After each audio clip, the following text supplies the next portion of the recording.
Hello, I'm Michael Berkeley. Thank you for downloading this podcast of Private Passions, specially drawn from the archive to mark our 20th anniversary. For rights reasons, the music choices are shorter than in the radio broadcast. For more information, please visit the Radio 3 website. I hope you enjoy the programme.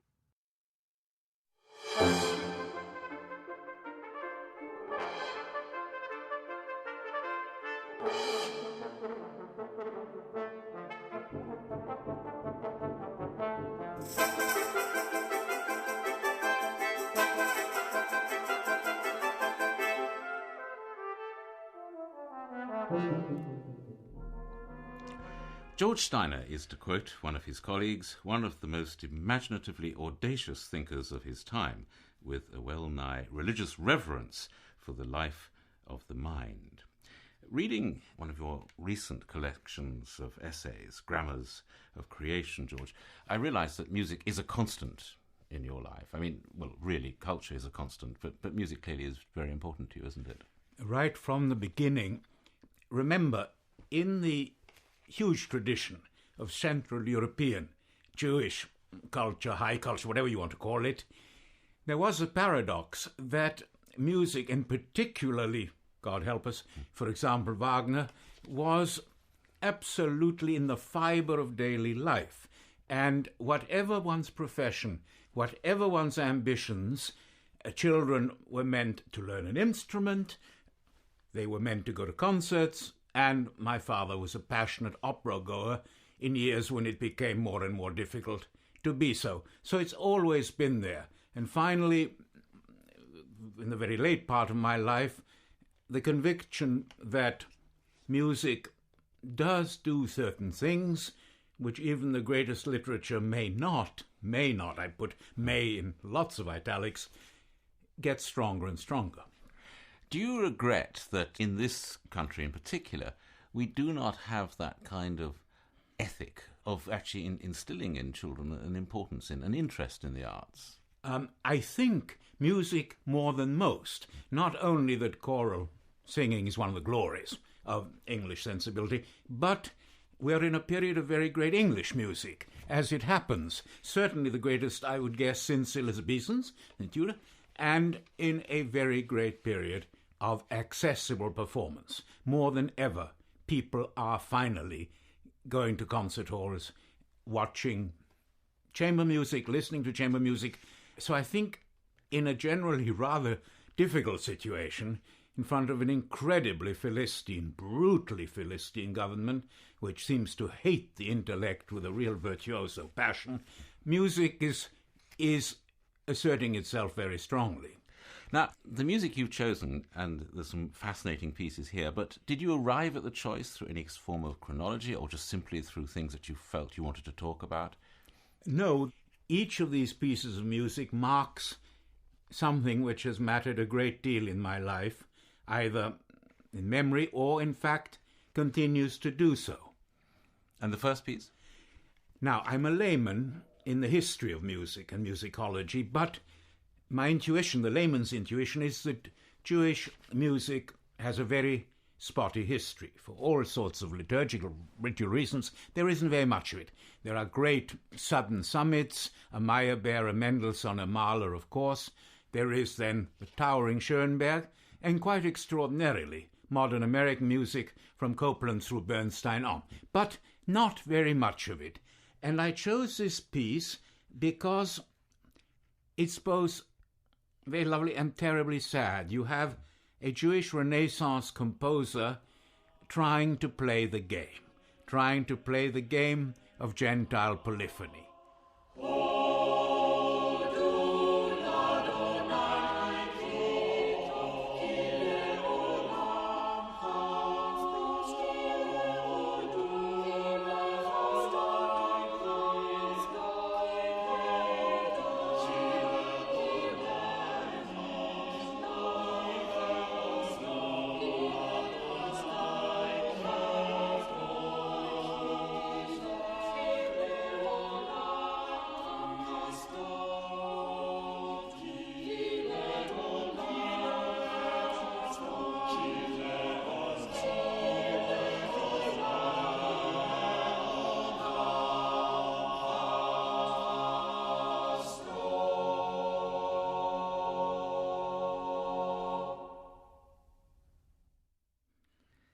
music of Salomone de Rossi, the Boston Camerata, conducted by Joel Cohen. What was it about that piece, George? That, first of all, the Hebrew sounds somehow right and somehow wrong, because one sense of the underlying structure being that of Christian liturgical music and choral music, and it's a rather intriguing contrast. And it's one of the most solemn prayers in the Hebrew liturgy, and you see it sung in St. Mark, as it were, and that's rather exciting, I think.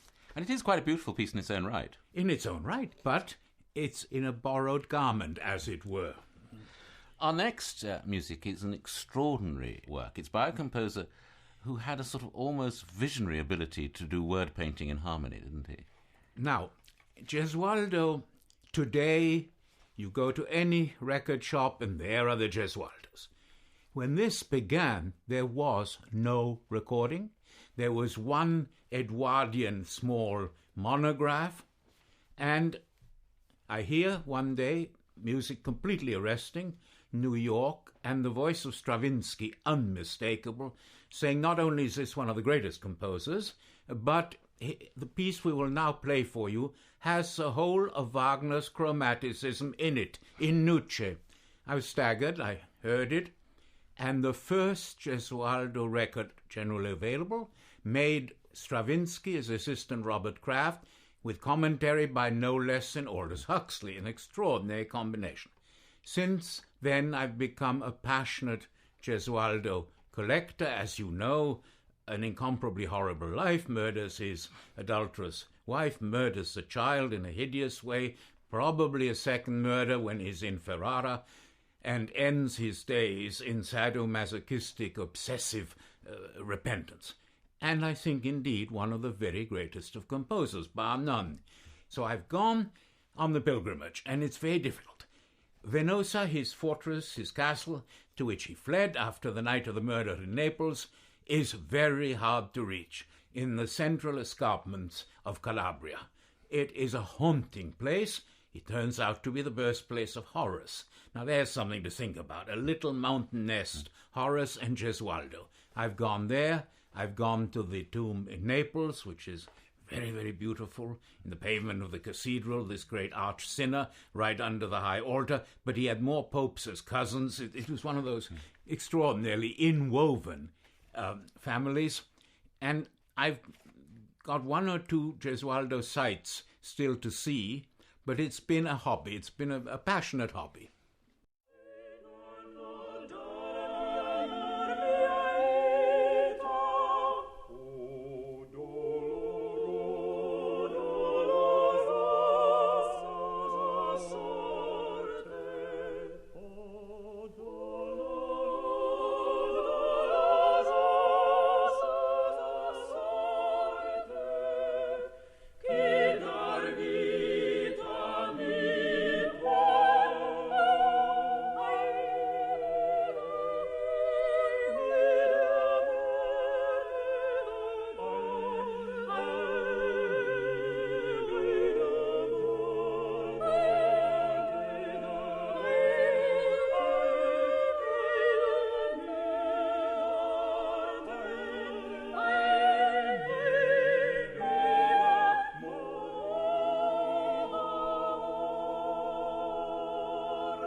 Where does it come from, those extraordinary moments in art when somebody seems to just take a leap into the unknown?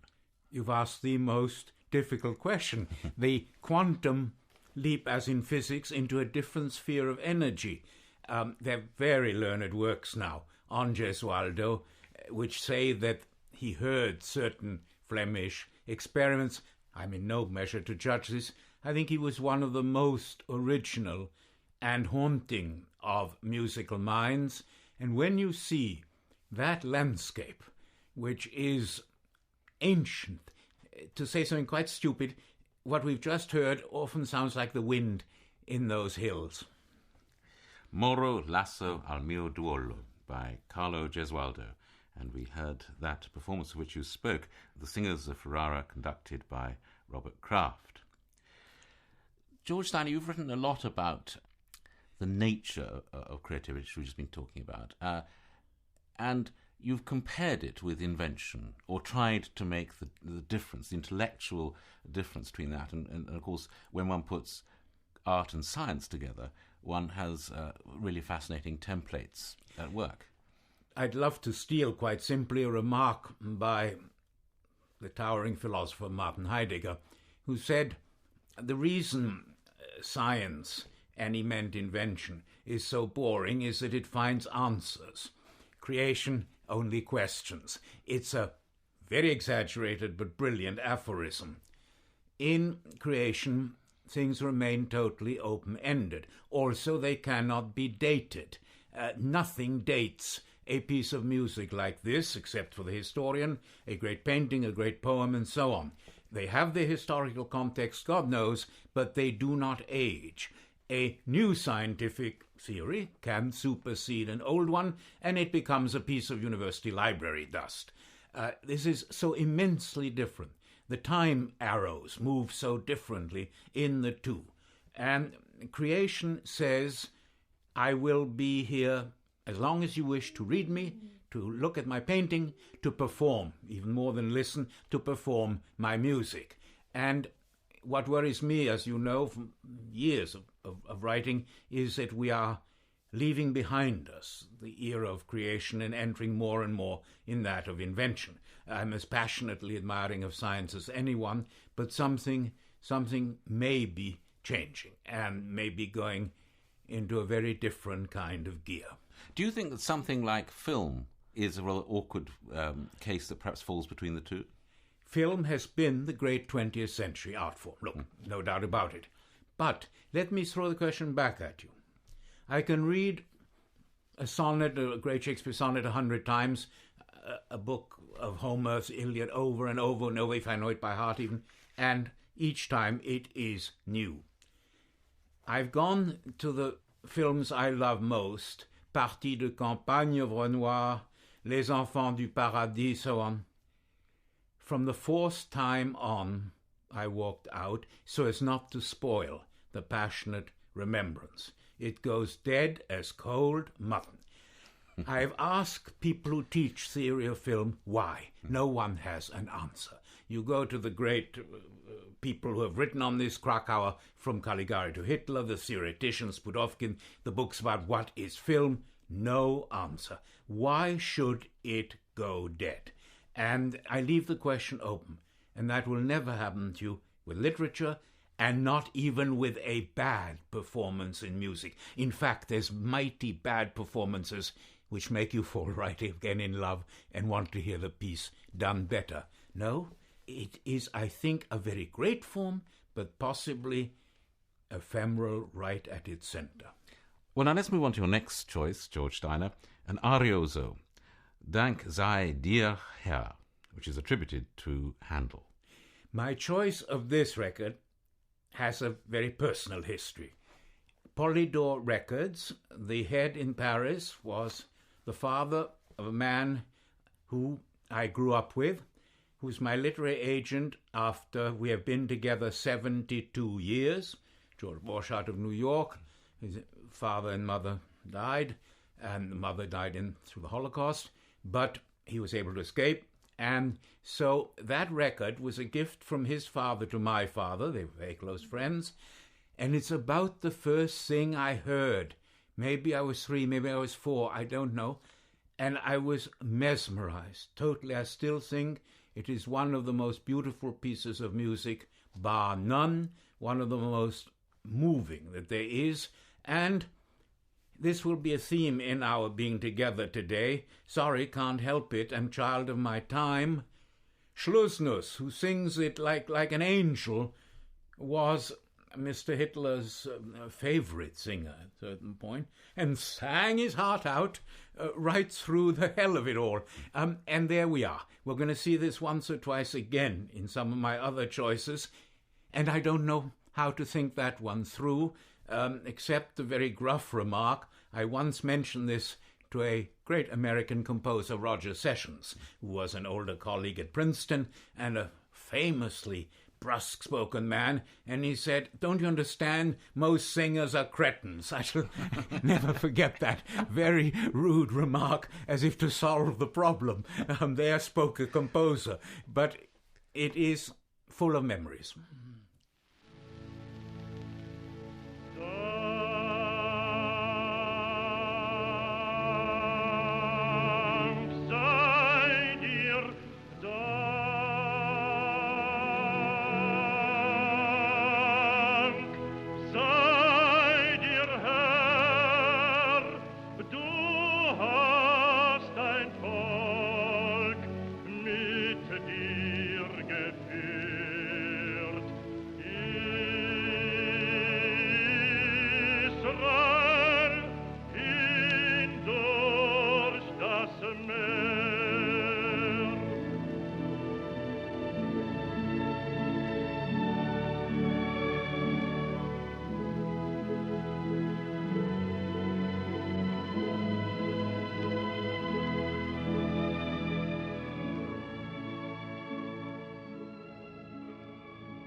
Heinrich Schlüssnus singing Dank sei dir, Herr, which may or may not be by Handel.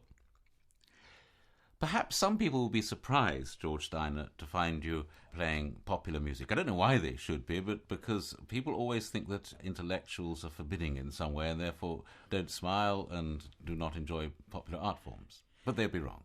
I think they're wrong, or at least there's a lot of bluff in this. There is, of course, a Mandarin intellectual pose. In fact, late in the evening you'll find us at a Western most time. I say this with a specific reference. Wittgenstein, passionate, saw every Western in reach, almost right to the point of his death. This Edith Piaf, oh God, it's kitsch. Right, and we're in real trouble now. What is kitsch? I think kitsch can be immortal. That is to say, the mystery of the bad good book, of the mediocre great novel, of the painting that you can never forget. Gaudi architecture.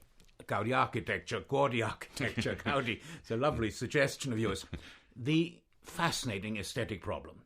I find the opening of Madame Piaf's song so, hypnotic. Those 4 beats at the opening, and as she swings into, and I've seen no musicological explanation which accounts for what grabs a hold of you. Non, rien de rien. Non, je ne regrette rien. Ni le bien qu'on m'a fait, ni le mal, tout ça m'est bien égal.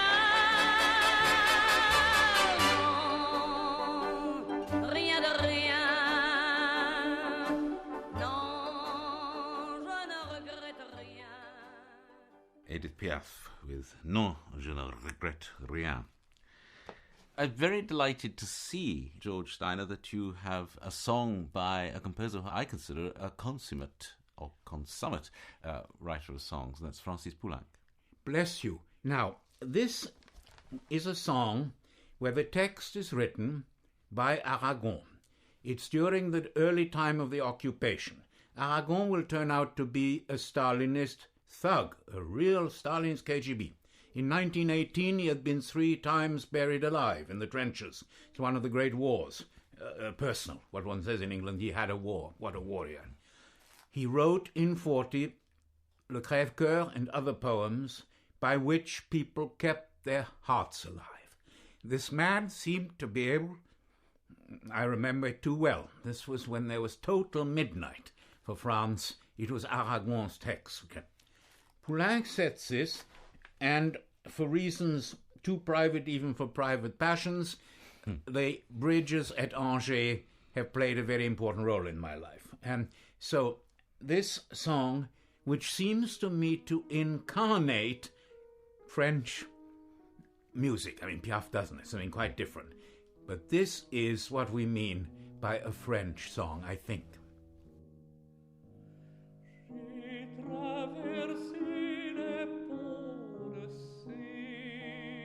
C'est là que tout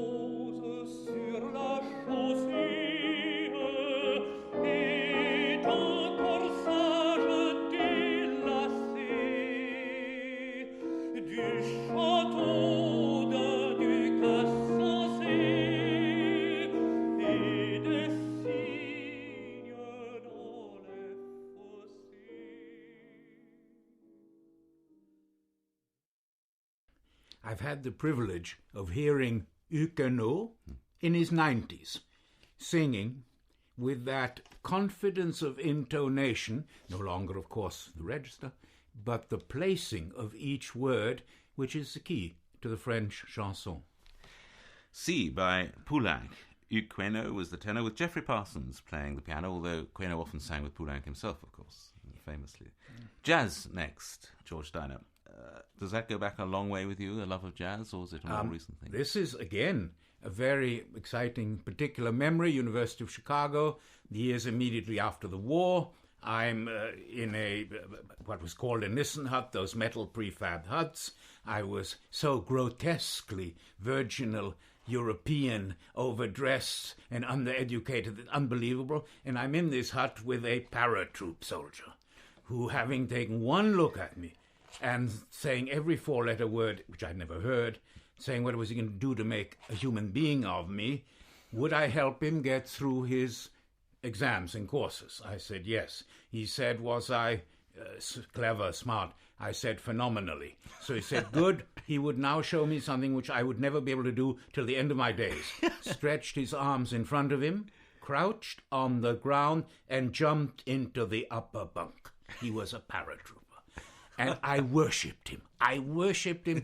And one of the things he said, we're going to go into the south side of Chicago, the forbidden 63rd Street. You're going to learn a bit of street wisdom. He had a paratroop knife which went from here to where you're sitting, and it was clear that if anybody touched a hair of mine, they wouldn't live long to tell it. I mean that seriously. He just walked behind me, and I was like a little pilot fish in front. And we went to a place called the Beehive. And there was Muggsy Spaniard, Dizzy Gillespie playing.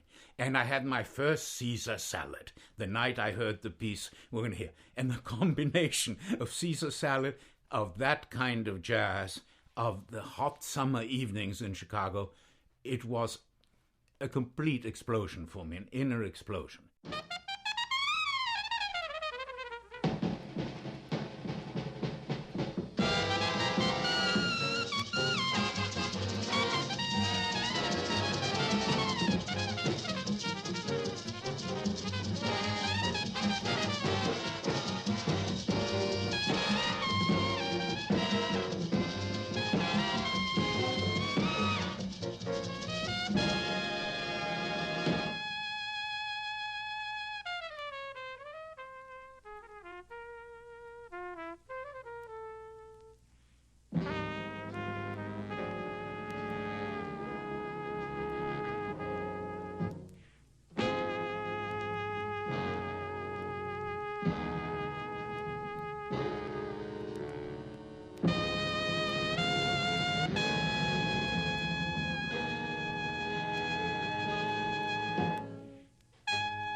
Dizzy Gillespie, Lover, Come Back to Me. George Steiner, we were talking about, we're talking there about Germany, and the shadow of Hitler has cast its influence over several of the things you said. So I feel I can't avoid asking you how somebody who enjoys analysing what makes something extraordinary copes with something like Wagner. How do you deal with that? Can't do without him. And the problem is, of course, an enormous one. We would have to try and understand why Wagner exercised on the Jewish imagination the mesmeric power he did. Jews largely built Bayreuth for him. Levi conducts Parsifal. Rubinstein is a repetiteur. At the time when he's saying to Cosima, we've got to burn all this vermin, quite openly. Nietzsche says, beyond good and evil, that's a way of wriggling out of it. It's right about music, and it isn't good enough. In Wagner's case, he simply structured my father's world. My father came from Vienna before, in great good time, he emigrated to France. He was in the Austrian army, and God help him, his horse was called Lohengrin. My mama was called Elsa, while 100% Jewish. This was entirely part of Jewish culture. It is a paradox full of pain, but sorry, if you told me you've got to do without a Tristan, without the Meistersinger, without Wotan's farewell, well, I'd be completely bereft of the kind of music which seems to me perhaps to know more about how music enters into us and suggests an open-ended possibility beyond our small individual lives. Of course, Bach does that too, of course, Mozart. But in Wagner, it seems almost impossible that a man who wears a necktie and rides a railway and is, after all, of our world, can create a body of living myth, of living legend, which is planetary, which alters music for everyone, ever, and be at the same time, forgive the expression, the endless son of a bitch he was. Now, forgive the expression. However, one Kafkaesque footnote. I think our brains are not all that big, so let's say, don't get it. When he was in Paris in the 1840s, very near starvation, Wagner was saved by a family he was staying with, and they lent him the money through which he survived. Years later, in Bayreuth, at the height of world fame, he gets a letter. They had fallen on very hard times. Would he send them back the money? He wrote, "Sorry, no, because I've made you immortal." Now, right, he's sizzling in hell for this. Alas, it so happens he's dead right. In every great biography, we have the name of this family. He's completely right. And only Kafka would know how to handle that one. Perhaps Kafka could have found the parable to explain it. I'm helpless. There is something monstrous about him, but Proust, whom I can't do without either, sits in a brothel which he's part owner of, watching animals being tortured. And animals is something that I'm completely insane about, and in my love and care and worry. No, and he draws from it one of the great scenes in the novel. One of the very great, the scene of sadism with Albertine. Sorry, maybe we're very lucky, you and I, to be very small people. Maybe that's a great grace of the Lord. Well, let's move on to not Wagner, but not a million miles away, for various reasons, which I'm sure you'll tell me about, as Liszt, of course. I admire Liszt enormously. His generosity towards Wagner. What he did to make Wagner's work accessible, to save Wagner again and again, knowing that Wagner would tower over him. This is a generosity of soul, rare among great artists. And this piece tells of the day of Wagner's death in the Vendramin Palace in Venice, and of the gondolas, the death gondola that carried the coffin down the canal. It's also played by an artist I admire enormously. I think you'll hear a cello such as it's rarely played, with a kind of insight, poetic insight. Now, of course, I'm just as vulnerable to Venice as almost everybody else, huge cliché, but Liszt, before the modern rush, before the destructive modern tourist plague, seems to have known how much decay was imminent, and the music also catches that. And this is what makes Wagner's death in that palazzo so extraordinarily appropriate. We're just on the edge of Disney World, just on the edge.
Liszt's Lugubrious Gondola, wonderfully played, as you say, George, by Anna Bilsma and Reinbert de Leeuw. Great sections of that music could have been written yesterday, couldn't But they? it's completely now, as you know better than I, the last Liszt is experimenting with atonality, and there is a recording, or there was, available in Budapest, of Bartók playing and commenting these atonal pieces of the late Liszt, saying, here he is, that's our teacher of today. Liszt also is one of those immense presences who's very little known in some ways. We're going to hear one of the most beautiful of Schubert's songs to finish with, De Wanderer. 2 chapters to that.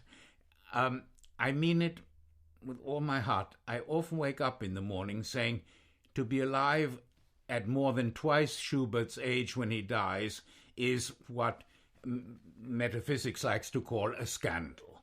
His death seems to me the mystery death, because over 100 great pieces in that last year, as we know, and everything ahead of him. And the second theme is the wanderer. I hold the unfashionable position that trees have roots and I have legs, which is infinitely preferable. I collect as many passports as I possibly can. They're to me like postage stamps, and keep my luggage packed wherever I am, because the condition of the wanderer to be a guest of other human beings seems to me the condition which may save us. Nationalism is the suicidal thing which may finish us all off. So wandering can be something rather marvelous. There's nothing wrong with a good hotel, for God's sake.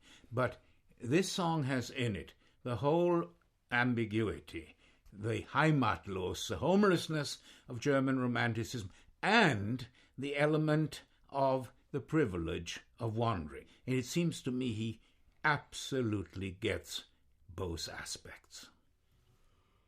Alles Reine sich mild, im Widerscheine,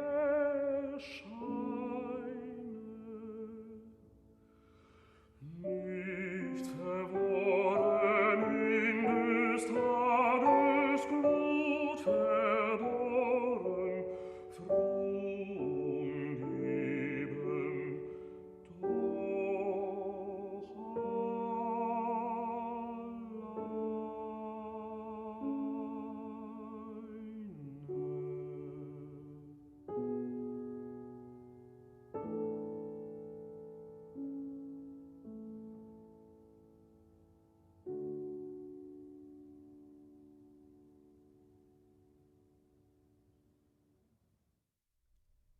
Why didn't God let us have penicillin in time for Schubert?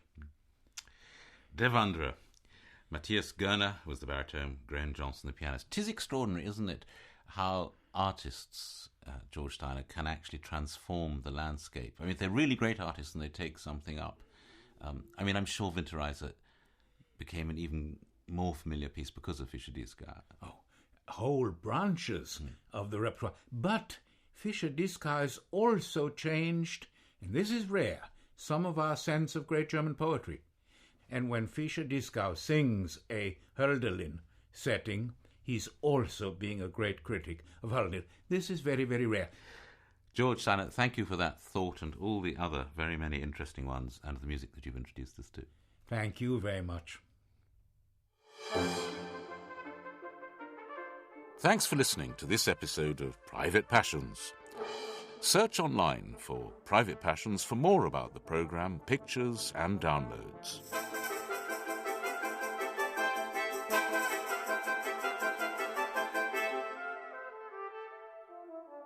Thank you.